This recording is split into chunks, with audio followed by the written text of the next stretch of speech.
Cidadania participativa.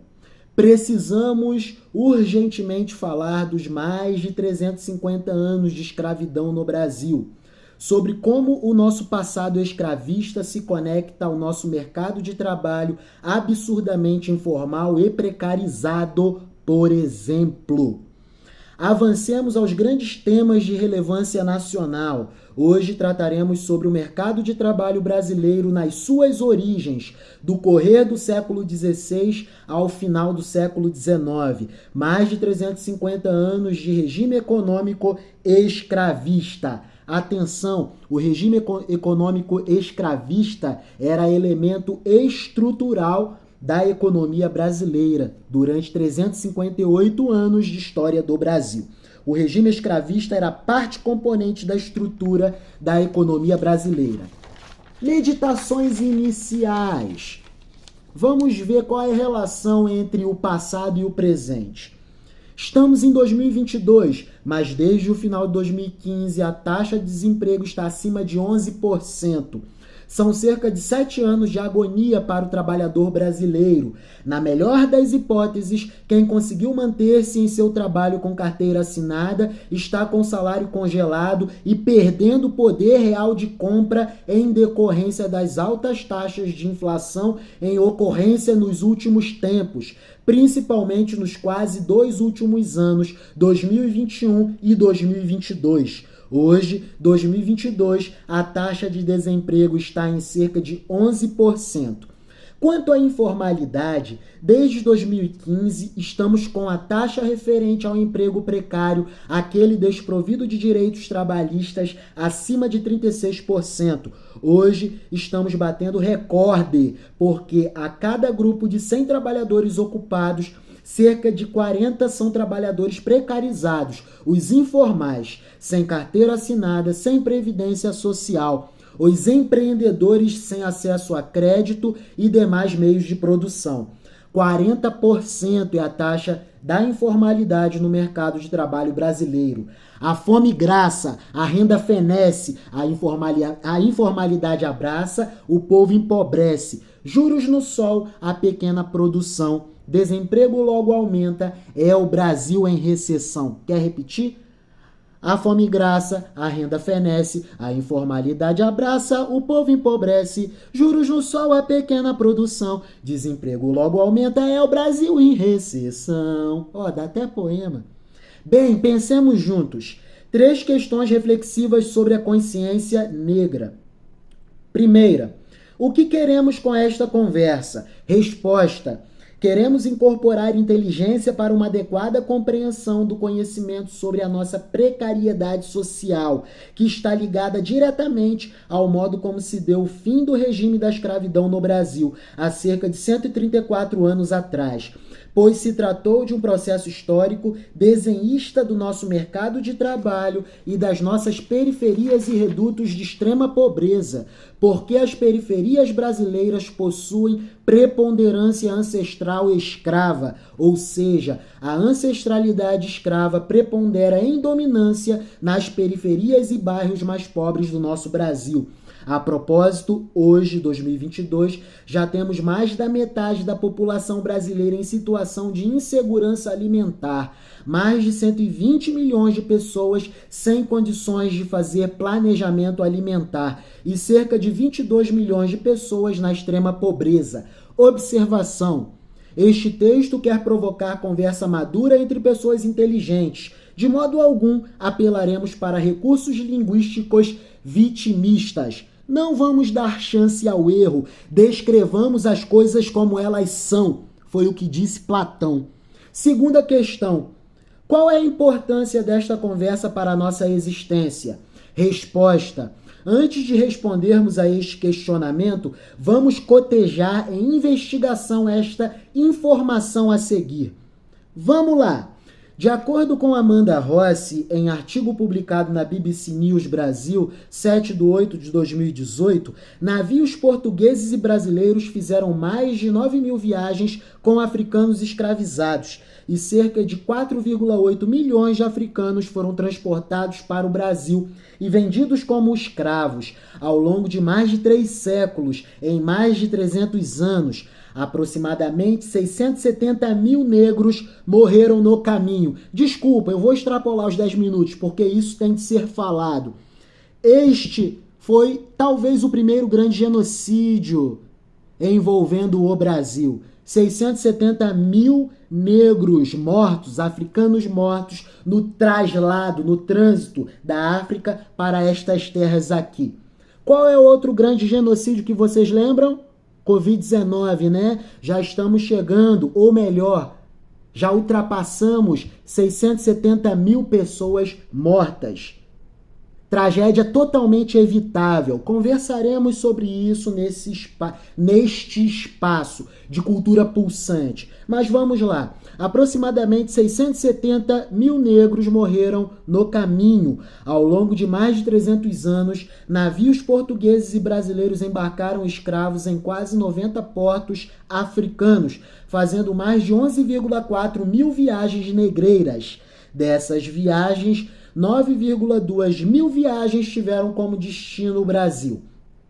Os dados são da The Transatlantic Slave Trade Database, um esforço internacional de catalogação de dados sobre o tráfico, comércio de escravos, que inclui, entre outros centros de estudos, a Universidade de Harvard.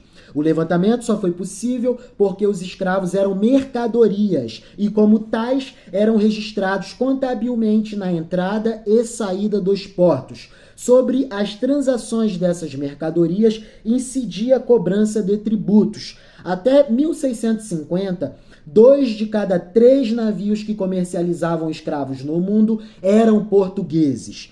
Assim e deste modo, iniciou-se o mercado de trabalho brasileiro. Tratou-se da entrada de um fluxo de pessoas de tal modo consideravelmente grande e capaz de impactar a formação cultural e socioeconômica da nossa sociedade brasileira. E como impactou? Observemos. Na década de 1810, há cerca de 202 anos atrás, o tamanho da população total brasileira era de aproximadamente 4 milhões de pessoas. 48% dessas pessoas eram escravas.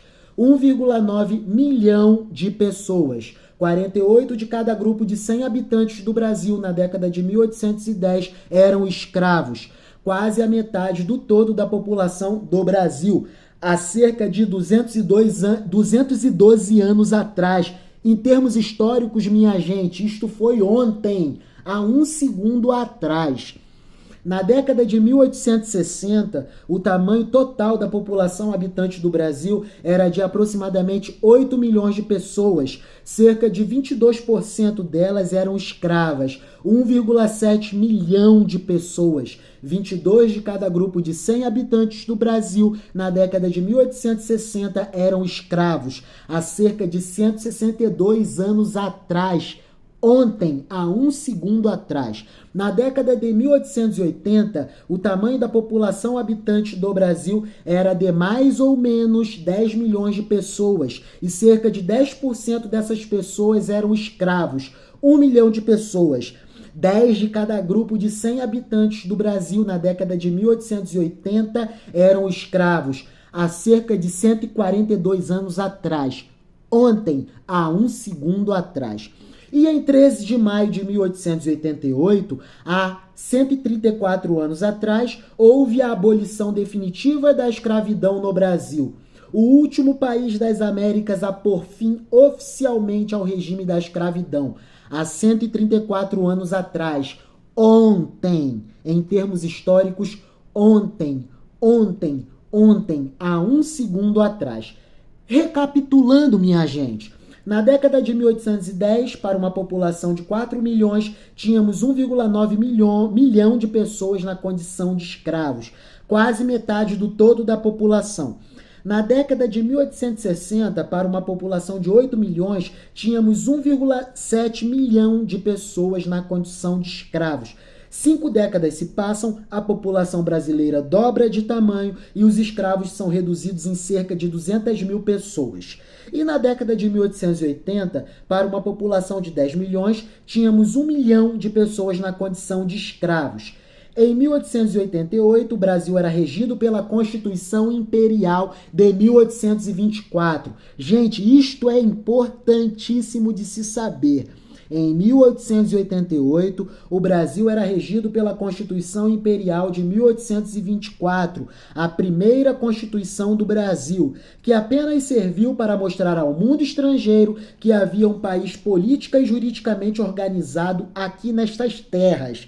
Apenas isso e nada mais. Como uma Constituição totalmente liberal que era, não ousou tratar de direitos sociais, muito menos da questão da escravidão no Brasil, porque a escravidão fazia parte do modelo econômico vigente à época. Lembrando-se de que o escravo era uma commodity, com preço negociado em bolsas de valores mundo afora, como hoje se faz com o preço do barril do petróleo, com o preço da soja, com o preço do dólar, por exemplo. Os negros sofriam sem esperanças. Observação fundamental. Antes de vomitarmos bobagens, vamos a esta observação fundamental. Juridicamente, ser escravo era ser um subanimal, um instrumento de trabalho de mobilidade autônoma. O escravo era menos digno que os semoventes, animais utilizados no processo produtivo dos engenhos. O negro era uma espécie de equipamento de trabalho para a produção. Escravidão, extrema agonia, sofrimento humano, puta covardia. Puta covardia pra gente hoje, observando o passado. Porque não contaminemos a nossa conversa com elementos morais, né, que pode levar a conversa para racismo, não racismo, existe racismo ou não existe racismo. Não. Primeiro vamos entender como era a estrutura da economia no Brasil imperial e no Brasil colonial. Avancemos. Se considerarmos que a escravidão durou mais de 350 anos e que temos pouco mais de 130 anos do fim oficial da escravidão no Brasil, e principalmente o modo como se deu o fim da escravidão por aqui nestas terras, totalmente sem o amparo de políticas governamentais para incorporar os ex-escravos ao mercado de trabalho, ao mundo da educação e ao universo da cidadania, constatamos que esse fato histórico foi determinante para a formação do nosso mercado de trabalho, das nossas cidades, da nossa industrialização, da nossa educação, da nossa organização econômica, das nossas políticas públicas e do nosso direito. Eu vou repetir, vou extrapolar os 20 minutos, não estou nem aí. O importante é compreendermos sobre o processo histórico mais importante da história do Brasil. Então repetirei este parágrafo porque é o mais importante deste texto. Se considerarmos que a escravidão durou mais de 350 anos e que temos pouco mais de 130 anos do fim oficial da escravidão no Brasil e principalmente o modo como se deu o fim da escravidão por aqui nestas terras, totalmente sem o amparo de políticas governamentais para incorporar os ex-escravos no mercado de trabalho, ao mundo da educação e ao universo da cidadania, constatamos que esse fato histórico foi determinante para a formação do nosso mercado de trabalho, das nossas cidades, da nossa industrialização, da nossa educação, da nossa organização econômica, das nossas políticas públicas e do nosso direito, do nosso mercado empresarial tão precarizado, do nosso mercado de capitais com taxas de juros tão absurdas. Tudo se deriva daqui, do modo como se deu o fim da escravidão no Brasil. Para termos ideia do contexto social da época do fim da escravidão no Brasil, vamos consultar um trecho do livro História do Brasil, Sociedade e Cultura, de Cláudia Regina Balcati Silveira Moreira e Simone Meucci, editora Intersaberes, primeira edição 2012. Ao Brasil do fim do século XIX. Vamos entender a história do Brasil, para a gente não ficar falando bobagem por aí e achando que somos o bonzão da intelectualidade. Não somos. A ignorância domina estas terras brasileiras. Vamos lá. Ao Brasil do fim do século XIX, há vários relatos de assassinatos e suicídios de escravos que não queriam separar-se de seus familiares, de seus laços construídos no cativeiro. Além disso, paulatinamente o trabalho dos escravos de ganho, isto é, aqueles que vendiam peixes, vassouras, frutas e que pagavam um valor fixo, chamado de jornal, por dia ao seu senhor, passou a competir com o trabalho de imigrantes de origem europeia. Olha aí, ó. Vêm os negros para o mercado de trabalho e não tem espaço, porque o elemento europeu ocupa os espaços no Brasil. Aos negros, a periferização. Sobretudo, portugueses, italianos e espanhóis. Há registros de inúmeros conflitos entre grupos de escravos ou negros, forros e europeus que disputavam espaços no comércio de rua. No caso do Rio de Janeiro, o trabalho no comércio de rua, fosse ele realizado pelo escravo de ganho, fosse ele realizado por pessoas livres, dependia de alvará expedido pela Câmara Municipal. Para os escravos, era obrigatório o porte de uma placa de metal pendurada no pescoço, identificando o número do alvará. Sou escravo. Com o advento da abolição, a primeira reação dos libertos foi impor a sua nova condição aos ex-senhores.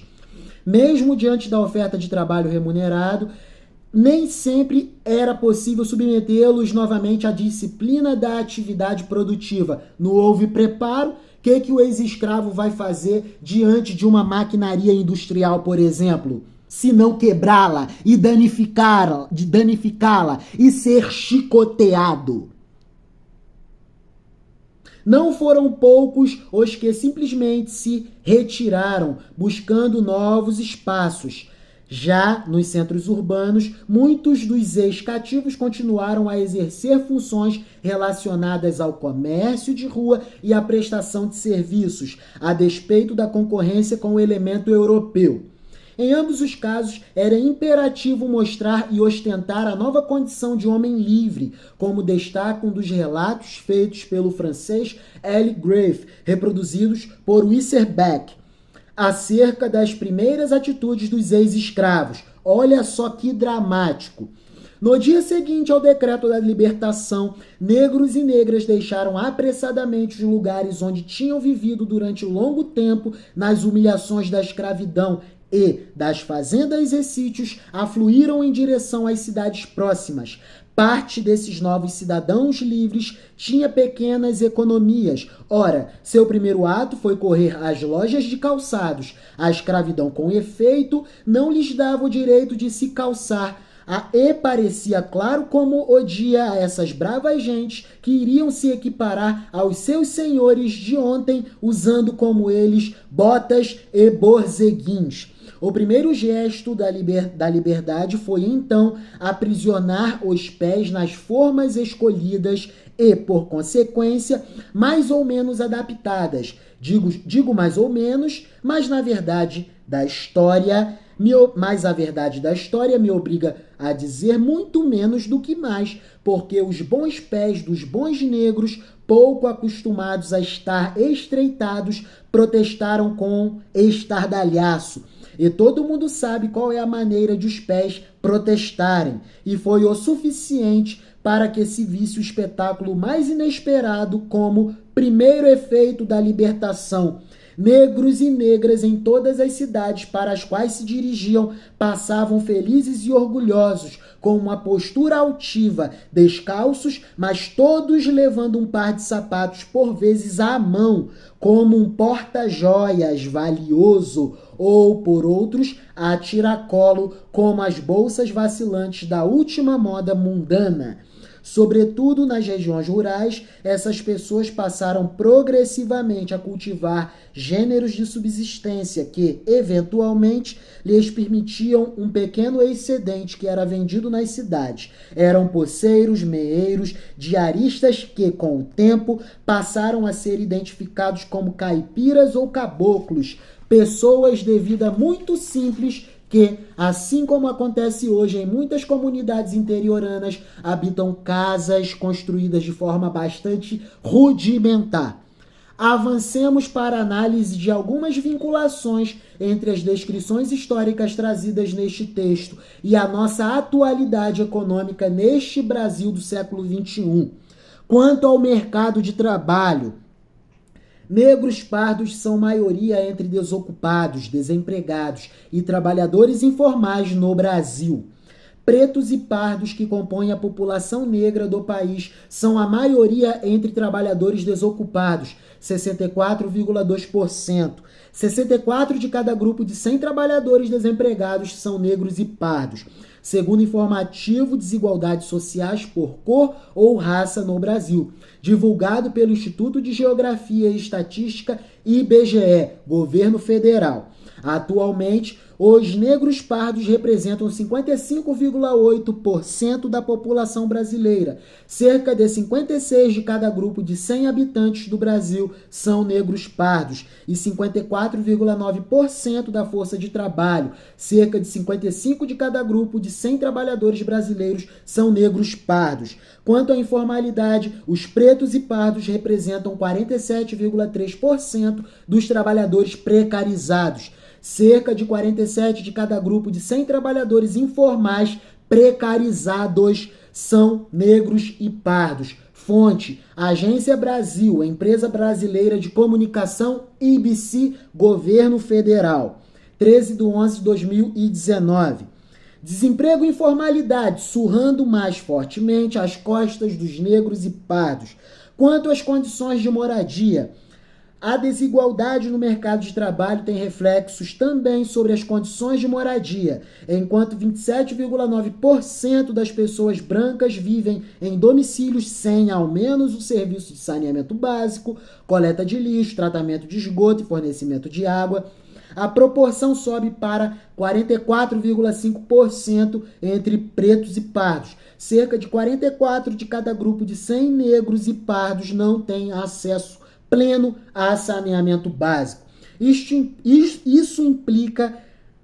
impacta as condições de saúde, vulnerabilizando, portanto, ainda mais a subsistência da população preta e parda. Fonte: Agência Brasil, empresa brasileira de comunicação, IBC, Governo Federal, 13/11/2019. Eis a periferia do favelado, sem água e esgoto tratado, a mesma sobra de sempre, eis a cota do negro pardo. Quanto à violência, aqui é mais dramático. Negros pardos têm 2,7 vezes mais chances de serem mortos do que brancos, segundo o IBGE.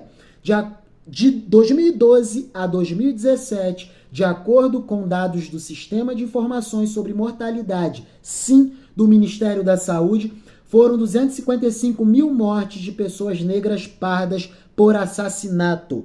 Entre os jovens brancos de 15 a 29 anos de idade, a taxa era de 34 mortes para cada 100 mil habitantes em 2017, último ano com dados de mortes disponíveis no DataSUS. Entre os pretos e pardos, eram 98,5 assassinatos a cada 100 mil habitantes. Fazendo o recorte apenas dos homens negros nessa faixa etária de 15 a 29 anos, a taxa de homicídios sobe para 185 assassinatos por 100 mil habitantes, mais que 5 vezes a taxa para jovens brancos na mesma faixa etária. Fonte: Agência Brasil, empresa brasileira de comunicação, ABC, Governo Federal, 13/11/2019. Desemprego, favelas e assassinatos. Eis a herança que o Brasil legou aos pretos e pardos. Sempre o mais do mesmo. Fome, desemprego e violência. E assim viaja a locomotiva de agonia dos pretos e pardos. Vamos avançar até o final. Você dá conta, você é inteligente. Vamos lá. É o processo histórico mais importante da história do Brasil. Vamos lá, eu me dediquei para montar esse texto. Então, vamos lá. É um texto nobre para engrandecer a nossa história. Vamos lá. Por tudo exposto, clara está a importância deste tema, consciência negra, para o entendimento da nossa realidade existencial neste nosso muito querido Brasil. Terceira reflexão e última reflexão. O que ganhamos ao incorporar estas reflexões sobre a consciência negra à nossa compreensão do nosso cotidiano, da nossa vida social, no dia a dia, no corriqueiro? Resposta: Dentre os muitos e diversos ganhos, podemos destacar o não reducionismo da questão sobre a consciência negra à questão do racismo. Não que essa seja uma questão menor, mas sim porque, se dermos centralidade exclusivamente a discussões sobre a existência ou não de racismo no Brasil, abandonando os processos históricos da nossa formação social e suas vinculações com o momento presente, constituiremos uma conversa capenga, canhestra, estúpida e completamente descontextualizada socio-historicamente, explicando nada e fazendo reflexão nenhuma, reforçando ainda mais os preconceitos, os erros histórico-interpretativos e os ódios entre as classes sociais no Brasil. E o Brasil precisa de paz, de pacificação. É isso. E este foi mais um tema de relevância cidadã da nossa grande polis Brasil, sem o qual jamais compreenderemos adequadamente sobre o nosso muito amado Brasil. Ao poeta mor da escravidão. Deus, ó Deus, onde estás que não responde? Em que mundo, em que estrelas tu te escondes? Embuçado nos céus? Há 2000 anos te mandei meu grito, que embalde inutilmente, desde então corre ao infinito. Onde estás, Senhor Deus? Antônio Frederico de Castro Alves. Fontes deste texto: professor João José Reis, historiador e Instituto Brasileiro de Geografia e Estatística, IBGE, dentre algumas outras fontes citadas no curso do texto. Pós-scriptum, que é mais importante do que o scriptum, assim como o contexto é muito mais importante do que o texto. Da escravidão, autor do poema. Não posso falar o nome do autor porque ainda é um adolescente internado numa unidade de internação socioeducativa. Mas tão logo vocês conhecerão este jovem. Então vamos às iniciais. VLPS e Senhor Rony Júnior, este que vos falo. Somos os autores desta preciosidade, obra de Deus que nos inspirou. Vamos lá. Por serem negros pardos, 56% de brasileiros são a toda hora julgados por causa de sua cor. É que mesmo depois de mais de 350 anos de escravidão, negros pardos ainda não têm reconhecido o seu devido valor. Difícil mesmo é constatar que o fim da escravidão para todos libertar não foi gesto nenhum de bondade, mas sim mera expansão de mercado para a economia inglesa alavancar. Então vamos raciocinar. Lei Áurea assinada. Mais de 1 milhão da negrada libertada, sem saber para onde ir e poder morar, muito menos em como se alimentar, é de fazer a garganta sufocar. Pobres negros pardos, aqueles ex-escravos nas periferias do Brasil jogados, sem saber ler, sem amparo nenhum, de um Estado social que naqueles tempos idos, dos 1880 findos, era Estado totalmente liberal, pela Constituição de 1824 comandado e da política social totalmente afastado. É assim que se deu o fim da escravidão no Brasil. Se você não compreende, trata logo de compreender sobre isso, porque é o processo histórico mais importante do teu país. Vou até repetir a estrofe. É de fazer a garganta sufocar. Pobres negros pardos, aqueles ex-escravos, nas periferias do Brasil jogados, sem saber ler, sem amparo nenhum de um Estado social, que naqueles tempos idos, dos 1880 findos, era Estado totalmente liberal, pela Constituição de 1824 comandado e da política social totalmente afastado. Querem que a gente lembre de coisas que aconteceram, ou melhor, não lembraremos, né? Querem que lembremos de coisas que estudamos no ensino médio, mas temos de lembrar, gente. Mas hoje a gente não lembra nem sobre o que a gente almoçou, né? A gente nem lembra, nossa memória tá etérea, líquida. Meu Deus! Vamos compreender o nosso país. que naqueles tempos idos dos 1880 findos era Estado totalmente liberal, assim se deu o fim da escravidão no Brasil, sem amparo nenhum do Estado, sem amortecimento nenhum do Estado federal, pela Constituição de 1824 comandado e da política social totalmente afastado. Largados no mundo foram, sim, no mundo descartados, sem política pública alguma lhes auxiliar. Periferias e favelas surgiram, nas grandes cidades emergiram, começando logo a se espalhar. Então vamos raciocinar? Por que 130 e poucos anos depois, mesmo com o fim da escravidão, negros pardos lutam ainda para ver reconhecido seu lugar?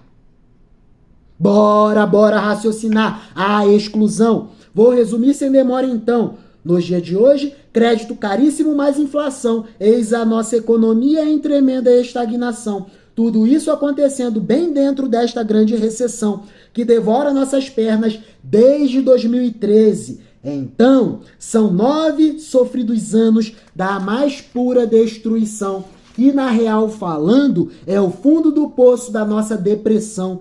Eis aí, compatriotas, os círculos concêntricos do cão. Subconjunto menor, a estagnação, bem dentro de um conjunto um pouco maior que se chama recessão, ambos englobados pelo conjunto maior de todos, a nossa grande depressão. Não circula mais dinheiro com suficiência na sociedade brasileira porque taxas de juros são altas demais. Aí o contexto. A relação do passado com o presente. Alguma dúvida? Nenhuma, né? 2013 e 2022.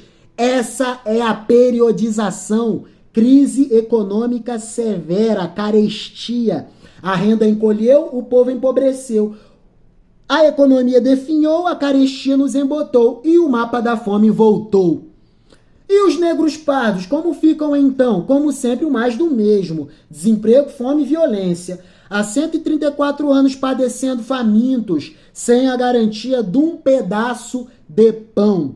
Diante disso tudo, só me resta uma prece em contrita oração. Que Deus Pai Jesus Cristo e Deus Mãe Ave Maria olhem agora por aqueles 57% de brasileiros desprovidos e inseguros de sua devida alimentação.